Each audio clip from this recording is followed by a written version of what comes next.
Hello সবাইকে, কেমন আছো সবাই? আশা করি ভালো আছো। আমি আমার একটা ছোট্ট নতুন মিনি ব্লগ নিয়ে চলে এলাম।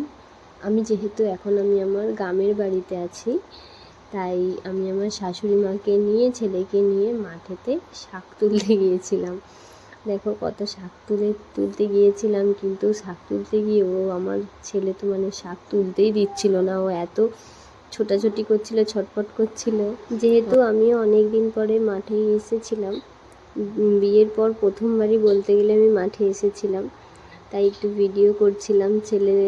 ছেলেকে নিয়েই ভিডিও করছিলাম, ও কি করছে না করছে এইসবেরই ভিডিও করছিলাম। শাক তোলা তো বাদ দাও, শাক কম তুলেছি কিন্তু ভিডিও বেশি করেছি। দেখো ও আমার কাছে খালি চলে আসছিল, আমি তাই বলছিলাম চলে আমার সঙ্গে শাক তুলবি, আর চলে বলতে ওর হাতে শাক তুলে দিচ্ছিলাম, ও ব্যাকেটের মধ্যে দিচ্ছিল।